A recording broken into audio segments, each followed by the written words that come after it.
నమస్కారం అండి. ఈనాటి కమ్మని కథ పేరు ఎద్దు చెప్పిన బుద్ధి. వివరిస్తున్నది మీ విజయభాస్కర్. అయినాపురానికి చెందిన ఐలయ్యకు గానుగ ఉండేది.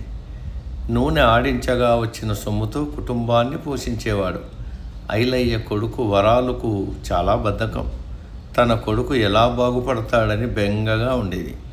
ఒకరోజు ఐలయ్యకు కోపం వచ్చి, ఈ ఎద్దు నువ్వు ఒక్కటేరా అని కోపగించుకున్నాడు. ఆ మాటలు విన్న ఎద్దుకు చాలా బాధ కలిగింది.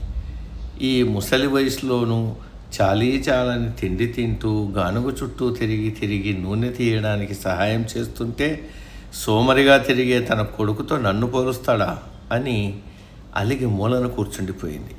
ఎంత కదిలించినా కదలలేదు. పశువైద్యుణ్ణి పిలిపించాడు. అతను పరీక్షించి ఏ జబ్బు లేదని తేల్చాడు.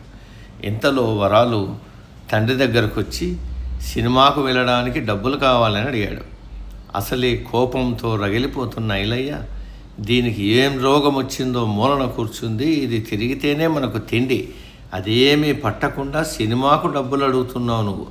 నీలాంటి పనికిమాలిన వాడిని ఈ నోరు లేని పశువుతో పోల్చి తిట్టాను చూడు, అది నాది తప్పు, నువ్వు పశువుతో కూడా పోల్చదగ్గవాడివి కాదు అంటూ అక్కడే ఉన్న కర్రతో వరాలను 2 దెబ్బలేశాడు. ఆశ్చర్యం! ఎద్దు లేచి గానుగ చుట్టూ తిరగడం మొదలుపెట్టింది. చూశావా, నీతో పోల్చినందుకు కోపం వచ్చి అది కదలకుండా కూర్చున్నట్లుంది, ఎంత సిగ్గుచేట్రా అన్నాడు. అంతే, ఆ సంఘటన వరాలులో పెద్ద మార్పు తీసుకొచ్చింది. నాతో పోల్చుకోవడానికి పశువుకు కూడా ఇష్టం లేదన్నమాట, నాకంటే ఆ ఎద్దు ఎంతో మేలు అని బాధపడ్డాడు.